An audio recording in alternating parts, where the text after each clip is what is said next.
Assalamu alaikum. Good evening, ladies and gentlemen. Welcome to another episode of Community Issues. As usual, we are back with your favorite fortnightly program. Now, 2 weeks ago, we talked about Brexit and the impact it would have on the economy, on immigration, and various other things. Tonight's program is a follow-on from that. There is talks going on about a second referendum about people's vote. So this program is dedicated to those people who wants to have a people's vote and a second referendum.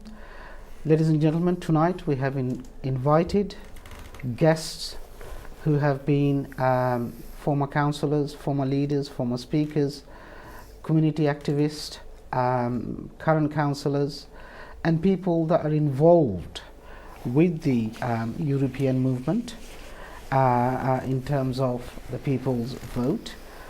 So we will be asking a series of questions as to why it is necessary to have a second referendum, to have a people's vote, good deal or bad deal or no deal, whatever the deal may be for Brexit. Let's find out from the people first, and then we will go into it. If you want to participate in this program, there is a free telephone number on the screen that you can dial and put your thoughts, your comments, your opinions, or ask any questions to our panel of guests. So ladies and gentlemen, let me introduce you my first guest. Sitting on my right is Debbie Simon, who is the chair of the European movement. Debbie, a very good evening to you. Hi, Doris. Thank you very much for coming along to my program. Inviting me, thanks. I'm chair of the European Movement City and East, not the whole European Movement. Stephen Dorr. Right, okay, so you're the chair of the European movement Local in branch. local branch, right, okay. Sitting next to Debbie is Councillor Dominic Naylor, who's a councillor in Brentwood Council. Yep. Councillor, a very good evening and welcome. Yeah, thank you. How was your evening? I know you've come from a long way. Yeah, it's good. Well, yeah, I come even further. I was in Kent actually. Oh, you were in I Kent? just about made it here. But, How was your travel? Was it difficult to get yeah, here? a bit of traffic, yeah. Yeah, but there you go. Thank you so much for giving us the time. Yeah, thank you. Right. Sitting on my left is a very well-known face in the Bengali community, who's been a former councillor before and a former leader of Tower Hamlet Council. Alabai Alauddin, thank you very much for coming along, sir. My pleasure, thank you. I see you're also involved with the People's Vote movement. Very much, Right, very much. okay. Mhm. We shall be talking to you in a minute. And sitting next to Alabai is Spencer Wood. He is the Secretary of the European Movement in London. City and East branch. City and East, right. Okay, Spencer, very welcome to you as well. Good evening. Thank you for giving us your time. Yeah, you're Thank you. Have you had to come from far or? No, I live not too far away from here. Oh, that's good. That's good. You look tense. Relax. Right. My first question is to Debbie. Debbie, for the benefit of our viewers, can you tell us what this people's vote is and what is the purpose of it? So basically, when we had the referendum, it was a referendum of leave or remain, Right. which is quite abstract, really. And a lot of people voted for leave or for remain, and they didn't actually know really what it would look like at the end. So now, if 2 years have passed, Brexit negotiations have not gone any direction. Really, it's a bit of a mess, and we've got a bit of a mess on the table. So the issue is, we want the chance to actually vote on what the deal is on the table. So this is something that actually appeals both to Remainers and to Brexiteers, because people aren't getting what they voted for, and we want to have a chance to vote on. And from our angle, we're saying let's vote on the deal, and let's say actually we're better off not leaving Europe. But haven't we entrusted our politicians to make that decision for us by voting to leave Europe? It was an advisory referendum. It was never. It was advisory. So basically, if the people voted, for instance, you could say it's like jumping off a cliff. So basically, people wanted to leave. The politicians should have actually said to themselves, okay, people are crying out, people have got a problem, let's address that problem. Let's not just jump off a cliff just because that's what people said to do. They should have But- shown some So leadership. what you're telling us, if I understand correctly, is that this process wasn't thought through properly. No, it was a very foolish, and even the question on the ballot paper was a very foolish question: leave or remain. So when I voted remain, But it was in the Tory party it was the manifesto, Camerons, wasn't it? Yeah. But remain was very clear what it meant. It meant stay as we are. Leave means different things to different people. And So- that's the problem. Some people it meant staying in the single market, but leaving. Some of it was about judicial. But campaigners from both sides had the opportunity to put the facts on the table, didn't they? People, but they didn't change the wording of the ballot was a real problem, and the fact that I personally think that the fact that the Labour leader was not part of the Remain campaign as one would hope he should be, did affect people not engaging with the campaign. I don't think the campaign reached out enough to people to come and vote, and that's a problem. Okay, fine. We'll come back to you. Let's go to Spencer. Spencer, you're the Secretary of European Movement. I mean, it's like saying if we have a parliamentary election today and we did not agree with the results, that we're asking for another election tomorrow? Well, we're already talking about having another general election, and we only had one last year, so that happens very often in our parliamentary democracy, where we have one set of elections and then the next one overturns the last one. So why can't we have referendums in that way as well? So what are you hoping to achieve from people's vote? Well, I'd Second like referendum. people to be able to think again and to think about what the consequences actually are. Now we know what the reality of Brexit is. Right. It's because What is the reality of Brexit? Tell us. reality of Brexit, currently we're looking at a no-deal Brexit. I do not believe they're going to be able to get a withdrawal agreement. So that means we'll be leaving on March 29th with absolutely nothing in place. So that means we could potentially have lorries backed up at Dover. We could have our freedom of movement is going to end. We're going to have food running out in supermarkets. All sorts of things could happen. Planes are going to be grounded.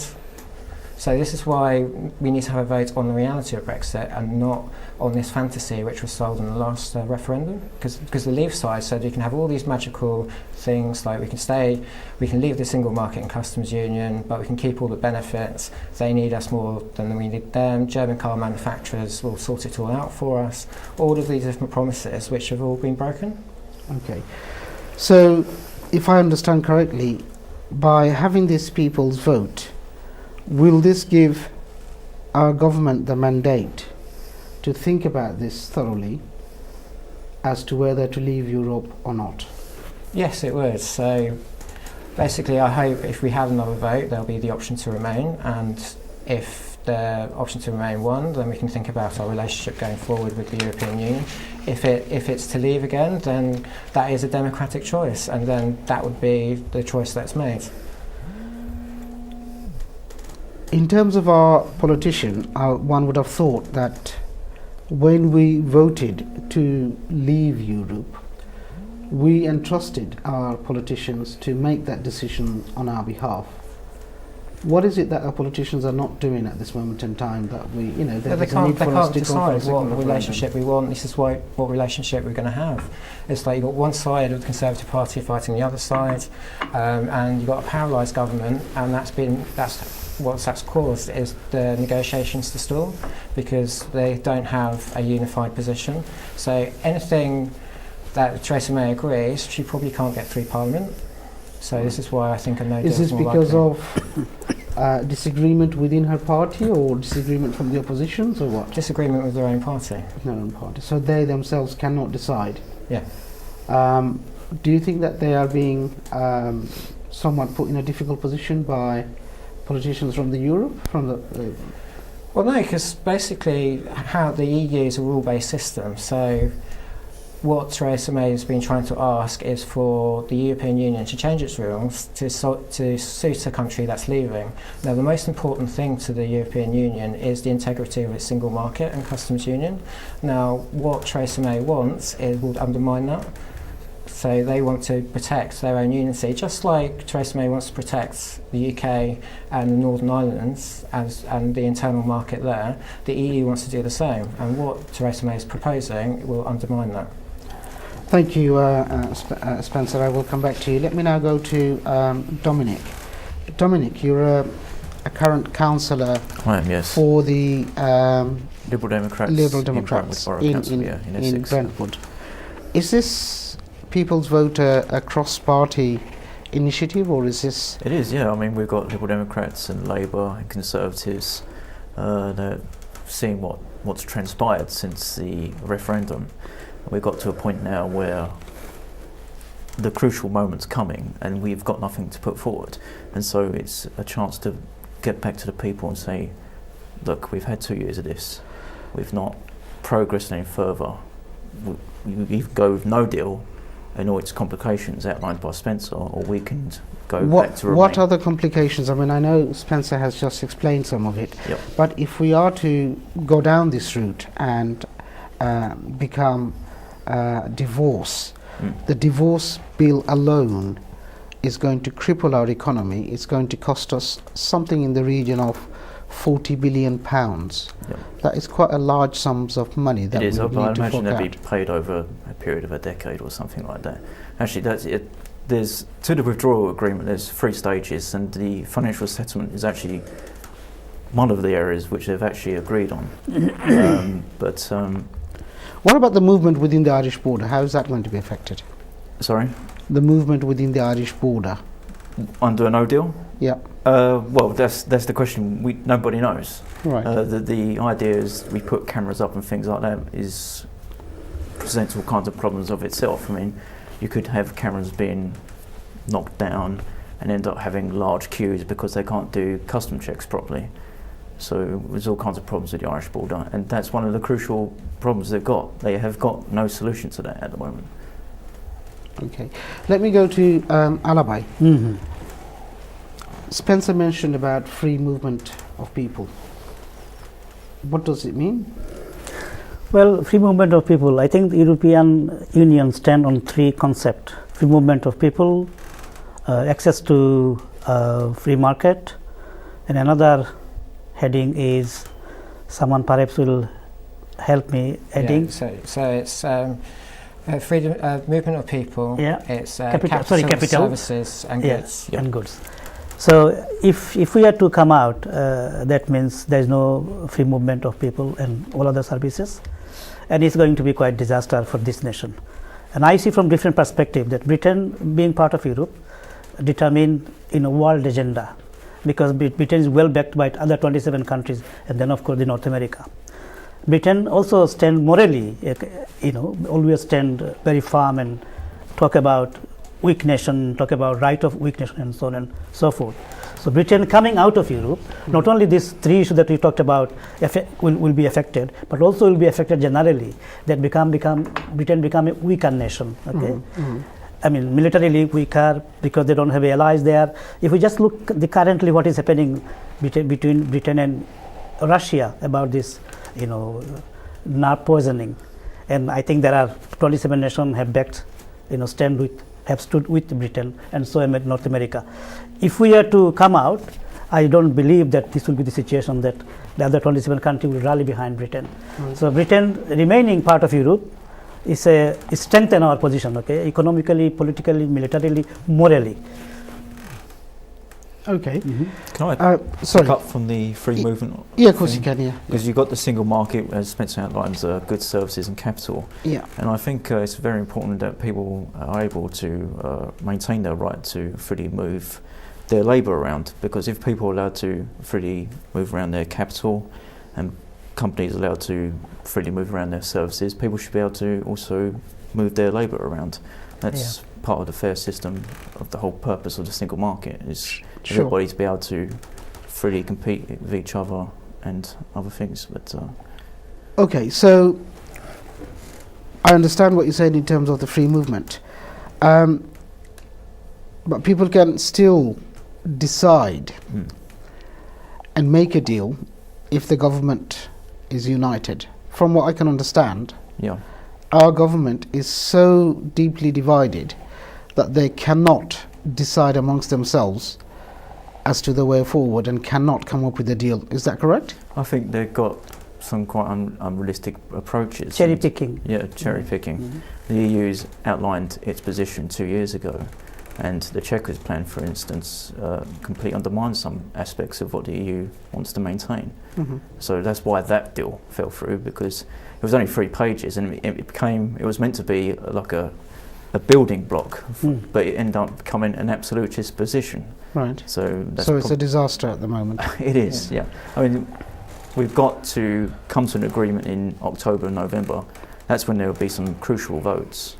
And if Theresa May's got nothing, I don't see Parliament voting for a no-deal scenario. So, Sure. Debbie,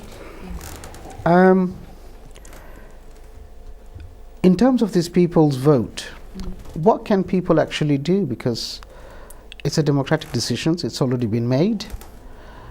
Don't you think it's a bit too late down the road for people to ask for a second referendum?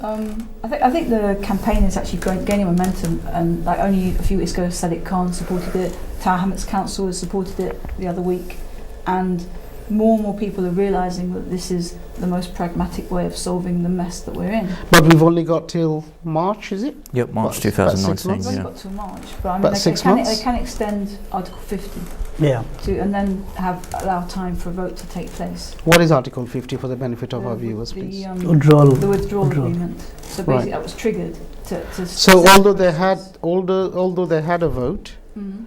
Article 50 still allows people It's to it's the withdrawal agreement. So it was triggered. When it triggered, the Brexit process started. Yeah. right. But we can at any point actually take it back. So we can stop having Article 50. We can go back to Europe as we were, because Europe's quite happy for us to do that. Mm. Or otherwise we can extend Article 50 as well, and have time Until for, we fully understand and have and time for a second vote. right. Mm. Okay. I mean, the French President Emmanuel Macron said he'd be willing to have us back, but that's a decision up to us. It was only said a few days ago while he was at the UN in New York. Yeah, I mean, it's a crucial time we've got. Okay, Dominic. Thank you. We need to go on a short break. Yep. And after the break, we will continue. Spencer, I know we're going to change you with another guest, but I want you to come back in the final round. Okay. So, ladies and gentlemen, please don't go anywhere. Stay with us. We're going to go for a short break. We'll be back very soon.